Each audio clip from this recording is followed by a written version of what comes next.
29 नवंबर है, दिन बुधवार का है। भागलपुर में कल एक पुलिस महकमे से जुड़ी घटना हो जाती है। एक अभिषेक कुमार है और सार्जेंट है, वो मगध गया जिला का रहने वाला है और वह फंदे लगाकर आत्महत्या कर लेता है अपने रूम में। वहाँ नीचे में महिला थाना है, ST थाना है, नीचे में साइबर थाना है। 3 थाना के ऊपर में पुलिसकर्मी रहते हैं डेरा लेकर। उसमें अभिषेक कुमार जो मगध गया जिला का रहने वाला है और साधारण फैमिली से जुड़ा हुआ है, वह व्यक्ति नए नए नौकरी में आया था। 3 साल या 4 साल से नौकरी में आया हुआ होगा। बताया जाता है 2021 में वह बहाल हुआ था और वह फांसी लगा लेता है पंखे से। और पुलिस महकमे में कई तरह की चर्चा होने लगती है। पुलिस लाइन के एक पदाधिकारी पर सीधा आरोप पुलिसकर्मी लगाते हैं और उसके बाद सीनियर SSP, DIG, CTSP सारे पदाधिकारी पहुंच जाते हैं महिला थाना, ST थाना के ऊपर में जहाँ घटना घटती है। FSL की टीम पहुंच जाती है, जांच शुरू जाती है। देर रात तक मगध से परिजन बाय रोड आते हैं और परिजन सीधे तौर पर एक मुंशी जिसका नाम अर्जुन है और 2 चालक है, उसका नाम मालूम नहीं है, उस पर वह गंभीर आरोप लगाते हैं। कई तरह की चर्चाएं होने लगी। देर रात 1:30 बजे DSP टाउन अजय चौधरी पत्रकारों के WhatsApp पर मैसेज करते हैं कि सुबह 9:30 बजे बुधवार को सीनियर SP के यहाँ प्रेस वार्ता है। प्रेस वार्ता में सुबह 9:15 बजे ही पत्रकार पहुंच जाते हैं। मामला पुलिस महकमे से जुड़ा है। माननीय मुख्यमंत्री जी, DGP है राजविंदर सिंह भट्टी, 1990 बैच के IPS अधिकारी हैं। पुलिस की वर्दी में दाग लग रहा है। कई तरह के सवाल उठ रहे हैं। सीनियर SP ने प्रेस वार्ता के दौरान गंभीर बातों का उल्लेख कर दिया। सीनियर SP ने कहा, परिजनों के बयान के मुताबिक मामला हत्या में दर्ज होगा, 302 में मामला दर्ज होगा। और सीनियर SP ने कहा, परिजनों ने MT शाखा में कुछ गड़बड़ी का आरोप लगाया है। सीनियर SP ने कहा है MT शाखा के लिए SIT टीम का गठन होगा। MT शाखा में क्या गड़बड़ी हुई है उसका ऑडिट किया जाएगा, उसकी जांच की जाएगी और जांच टीम लगा दी गई है। और इसकी मौत किन कारणों से हुई है, हत्या का मामला परिजनों के कहने पर दर्ज किया गया है। किन कारणों से मौत हुई है, एक महिला से बातचीत की बात सामने आ रही है। बड़ी चर्चा में है कि महिला से WhatsApp हुआ, चीटिंग हुआ, क्योंकि मृतक सार्जेंट अभिषेक कुमार के पास 3 मोबाइल पुलिस बरामद करती है। अब देखिए, मामला पुलिस महकमे भागलपुर पुलिस लाइन में एक सिपाही से, दरोगा से, DSP से लेकर चौकीदार तक यही बात कर रहा है कि भाई ये सार्जेंट अभिषेक आखिर क्या तनाव में था, क्यों फांसी लगा लिया। अब देखिए, तनाव की बात कीजिए तो मैं कुछ व्यक्तिगत बता देता हूँ। मेरे पिताजी गुजर गए अचानक, कोई बीमारी नहीं थी, कुछ नहीं, अचानक ब्रेन हेमरेज हुआ। मैं तनाव में आ गया और पत्रकारिता में नहीं किया। लेकिन आखिर तनाव की मुख्य वजह क्या थी? दरोगा सार्जेंट को क्या तनाव की स्थिति थी? यदि अनिल पांडे की बात मानिए, वर्षों पहले IG थे, ADG थे, तो कहते थे पुलिस विभाग तनाव में नौकरी करता है, इसके लिए पुलिस लाइन में योगा होना चाहिए, खेलकूद होना चाहिए, जिससे वह तनाव मुक्त रहे। लेकिन मुख्यमंत्री जी, भट्टी साहब का बड़ा नाम मैंने सुना, लेकिन कहाँ कोई बेहतर काम देख रहा हूँ। सिर्फ पुलिस विभाग में गुटबाजी चरम सीमा पर है। गुटबाजी को लेकर चर्चा होती है। वर्तमान DGP की कार्यशैली को लेकर सवाल उठता है। DGP साहब जनसंवाद नहीं कर रहे हैं। आखिर भट्टी साहब, आपकी कार्यशैली को लेकर आप चर्चा में हैं। आपके कार्यकाल में DGP रहते हुए भागलपुर पुलिस लाइन में मालूम कीजिए किस DSP पर पुलिसकर्मी आरोप लगा रहे हैं, वह कौन DSP है और कब उसकी पोस्टिंग पुलिस लाइन में हुई, उसकी जांच होनी चाहिए। एक पुलिसकर्मी उस पर पर्दे के पीछे आरोप लगा रहे हैं। लेकिन वरीय पदाधिकारी का कहना है, पर्दे के पीछे ये बात भी हो रही है कि अभी हाल फिलहाल बड़े पैमाने पर तबादला हुआ है दरोगा का, पुलिसकर्मी का, तो जो सिपाही फील्ड में रहते हैं उन्हें TA का पैसा मिलता है। तो अभी हाल फिलहाल कई सिपाहियों को फील्ड से हटाया गया है और जो पुलिस लाइन में थे उन्हें फील्ड में दिया गया है। इसलिए उस DSP का विरोध इसलिए भी हो रहा है कि जिनको फील्ड पुलिस से फील्ड से जिन पुलिसकर्मियों को हटाया गया है वह विरोध कर रहे हैं कि भाई उनको टीए का पैसा तो अब नहीं मिलेगा। तो ये बात भी सामने आ रही है। लेकिन आखिर वह कौन डीएसपी है जो सवालों के घेरे में है और हर व्यक्ति को तनाव रहता है? क्या अभिषेक कुमार सार्जेंट आखिर वह ऐसी क्या तनाव में था जो एक दिन पहले रात्रि गश्ती को चेक करता है कि आप गश्ती में है, क्या आपका नाम है? वह रात भर अभिषेक कुमार कोतवाली थाना में एक महिला को भी चेक करता है कि आप ड्यूटी पर है या नहीं है, और सभी पुलिस गश्ती गाड़ी उसे सही सही पाती है। आखिर ऐसी क्या वजह है? वह सुबह 10:30 सवा 10 बजे एक डीएसपी से बात करता है और उसके बाद वह फंदे में लटक जाता है। वह कौन डीएसपी है? माननीय मुख्यमंत्री जी, यदि महिला की बात सामने आई है तो महिला की जो भी महिला है, महिला का मान सम्मान होता है, पुलिस महिला का नाम छिपा के रखे। लेकिन हेडक्वार्टर में बैठे जिम्मेदार आला अधिकारी को ध्यान देना पड़ेगा। पुलिस विभाग की छवि धूमिल हो रही है।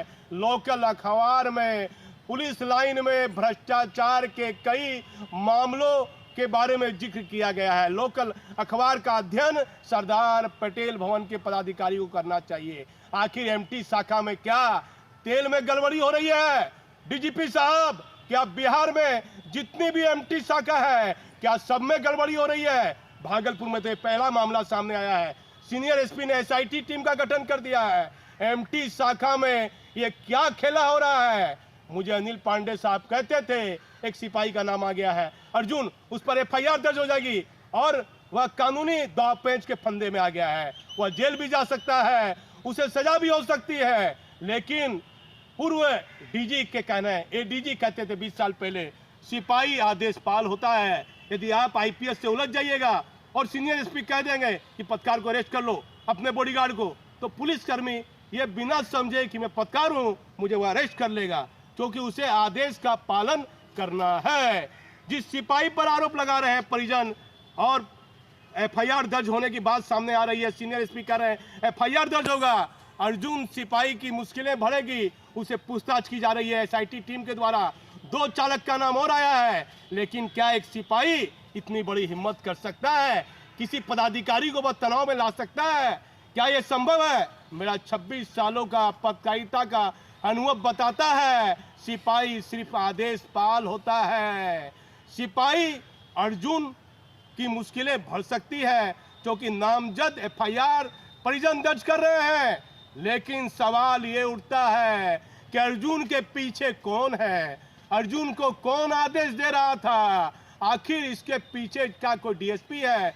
पुलिस लाइन में किस वरीय पदाधिकारी की गलती है जिसके कारण एक मुंशी यदि डीएसपी का काम करने लगे, एक मुंशी यदि एसपी का काम करने लगे, तो क्या होगा पुलिस महकमे में? भट्टी साहब, आपके समय में बताया जा रहा है, चर्चा है, एडीजी हेडक्वार्टर को संट कर दिया गया है। एडीजी सीआईडी से कोई काम नहीं लिया जा रहा है, जूनियर पदाधिकारी से काम लिया जा रहा है। यदि डीएसपी का काम, एसपी का काम, एडीजी का काम उसके जूनियर से लिया जाएगा तो पुलिस महकमा बेहतर तरीके से, अनुशासित तरीके से नहीं चल सकता है। आखिर अर्जुन सिपाही की क्या गलती है? वह आदेश पाल है, उसके पीछे मास्टरमाइंड कौन है? कौन उसको आदेश दे रहा था? कई गंभीर मामला है, गंभीर बिंदु है, और सीनियर एसपी एमटी शाखा के मामले में एसआईटी टीम गठित करने की बात बोल रहे हैं और हत्या का मामला इसमें दर्ज करने की बात बोल रहे हैं। दोनों मामले में अलग अलग टीम गठित की गई है। मुख्यालय 1 को जांच में रखा गया है, डीएसपी टाउन को रखा गया है, सिटी एसपी को रखा गया है, और पुलिस महकमे की छवि धूमिल हो रही है। भट्टी साहब, पुलिस वर्दी में दाग लग रहा है। कौन जिम्मेदार है? भागलपुर पुलिस लाइन में सार्जेंट की आत्महत्या और हत्या के मामले में कौन व्यक्ति जिम्मेदार है? जांच का कई अहम बिंदु है। मैं भागलपुर से दीपक नौरंगी। देखिए, आज की प्रेस वार्ता जो कल SC/ST थाने में एक परिचारी थे, इनका शव उनके कमरे में मिला, तो संदर्भ में आयोजित की गई। कुछ बिंदु हैं जिन पर मैं आप लोग से बात करना चाहूँगा। इस पूरे मामले की जांच के लिए सिटी एसपी साहब के नेतृत्व में एक SIT बनी है जो इस पूरे मामले का जो आपराधिक कोण है उस पर जांच कर रही है। कल जब ये घटना प्रकाश में आई तो वहाँ पे पुलिस उप महानिरीक्षक महोदय एवं अन्य वरीय पदाधिकारियों के द्वारा निरीक्षण किया गया। एफएसएल की टीम भी आई और उन्होंने घटनास्थल का मुआयना किया और उन्होंने जो अपनी प्रारंभिक रिपोर्ट दी उसके आधार पे यह घटना आत्महत्या की है। लेकिन कल रात में इसका पोस्टमार्टम हुआ है और हम लोग पोस्टमार्टम रिपोर्ट का इंतज़ार कर रहे हैं इस निष्कर्ष पे पहुंचने के लिए कि घटना हत्या है या आत्महत्या है। और अगर आत्महत्या की बात करें तो उसमें भी कुछ एंगल सामने आए हैं। एक तो परिजनों के द्वारा आरोप लगाया गया है एक सिपाही के ऊपर, तो उससे हमारी जो एसआईटी है उसके द्वारा पूछताछ की जा रही है और उनके जो मोबाइल थे उनको खंगालने के उपरांत भी कुछ एक नंबर था जिससे लगातार उनकी बात हो रही थी और जिस दिन रात में घटना हुई है उस नंबर से उन्होंने बात करने का प्रयास आखिरी वक्त तक किया लेकिन उनकी बात नहीं हो पाई। तो उस बिंदु पर भी जो एसआईटी है, दोनों बिंदुओं पर एसआईटी जांच कर रही है और उसमें भी जो भी साक्ष्य आएंगे तो साक्ष्य अनुसार विधिक कार्रवाई की जाएगी। इसके साथ ही साथ परिजनों ने आरोप लगाया है कि जो एमटी सेक्शन है उसमें कुछ गड़बड़ी का आरोप लगाया है। तो मैं आपकी जानकारी के लिए बता दूं कि यहाँ पे पुलिस विभाग में जितने भी बिल्स निकलते हैं सभी बिल्स की वार्षिक अंकेक्षण जो महालेखाकार है, भारत सरकार का एक बड़ा विभाग है, उनके द्वारा वार्षिक उनकी जो ऑडिट टीम आती है और वो एक एक बिल की पड़ताल करती है। फिर भी जो आरोप लगाए हैं इसके मद्देनज़र हम लोगों ने एक आंतरिक आक्षेपण कमेटी बनाई है जो कि श्री कैलाश प्रसाद जो कि बिहार पुलिस सेवा के शीर्ष स्तर के पदाधिकारी हैं और यहाँ पुलिस उपाधीक्षक हेडक्वार्टर 1 के पद पे पदस्थापित हैं, उनके नेतृत्व में एक टीम बनी है जो कि पिछले 6 माह में जितने भी उस शाखा में जितने भी बिल्स निकले हैं उन सारे बिल की गहनता से और सूक्ष्मता से जांच करेगी और अगर कुछ उसमें कुछ गड़बड़ी पाई जाती है किसी भी स्तर पर तो उनको चिन्हित करके उनकी जिम्मेदारी तय करके उस पर कार्रवाई की जाए। एसआईटी अपना काम कर रही है और मुझे लगता है कि आने वाले एक आध दिन में एसआईटी किसी न किसी निष्कर्ष पर पहुंचेगी ये मामला क्या था और इस मामले के पीछे कौन दोषी है। सर ये बात अभी सामने आई है, ये बात अभी हाल फिलहाल ही सामने आई है। परिजन कह रहे थे 2-3 दिन से चल रहा था शिकायत ये। नहीं, मैंने बोला ना कि इसके इस पूरे चीज़ों की जांच के लिए जो हमारी जो इंटरनल ऑडिट कमेटी हमने बनाई है वो सारी चीज़ों की जांच करेगी, ठीक है ना, और उसमें अगर कुछ गड़बड़ी पाई जाती है तो बिल्कुल कार्रवाई होगी और ये जांच वार्षिक स्तर पे होती है महालेखाकार के द्वारा। ये इस साल भी होगा लेकिन उसके पहले हम लोग अपने इंटरनल ऑडिट करा के चीज़ों को एक बार देख लेते हैं कि कहीं कुछ गड़बड़ी तो नहीं है। केस दर्ज हो गया सर? हाँ, इसमें जो परिजन हैं उनके बयान पर कांड दर्ज किया गया है। एक नेम्ड है, उनके एक सिपाही पर नेम्ड किया गया है, अन्य लोगों के अज्ञात उन्होंने हत्या का आरोप लगाया है और हम लोग जो पोस्टमार्टम रिपोर्ट है उसका इंतज़ार कर रहे हैं। आज संभवतः पोस्टमार्टम रिपोर्ट मिल जाएगी तो हत्या के मतलब जैसे मौत हुई, मौत के कारणों का स्पष्ट पता चल जाएगा। हालांकि जो एफएसएल की जो प्रारंभिक रिपोर्ट है उसमें उन्होंने बोला था कि ये आत्महत्या का मामला प्रतीत होता है। किस धारा में सर केस दर्ज किया गया? केस 302 और अन्य धाराओं में दर्ज किया गया। सर किस पर नामजद आरोप हुए, नामजद बनाया गया होगा, सिपाही या कोई भी? हाँ, एक सिपाही है अर्जुन उसका नाम है, तो उसको नामजद करते हुए और 3-4 अन्य लोगों का अज्ञात के विरुद्ध उन्होंने किया कांड दर्ज करते हैं। सिपाही सर वो विभाग से ही जुड़े उसी विभाग? हाँ, सिपाही है तो विभाग से ही है और हाँ पूछताछ हो रही है और अन्य लगभग 4-5 और लोगों से इस पूरे मसले पर पूछताछ चल रही है। एसआईटी के द्वारा लगातार कल से पूछताछ चल रही है तो उसमें जो भी अग्रतर साक्ष्य आएंगे उसके अनुसार हम लोग कार्रवाई करेंगे। ये सर मान सकते हैं कि सिपाही को हिरासत में लेकर पूछताछ की जा रही है? हिरासत में नहीं कहेंगे, पूछताछ हो रही है, अभी पूछताछ हो रही है, साक्ष्य अनुसार कार्रवाई होगी। प्रमाण आने पर जेल जा सकता है सर? बिल्कुल, जिस पे भी दोष सिद्ध होगा, साक्ष्य आएंगे उस पर कार्रवाई होगी।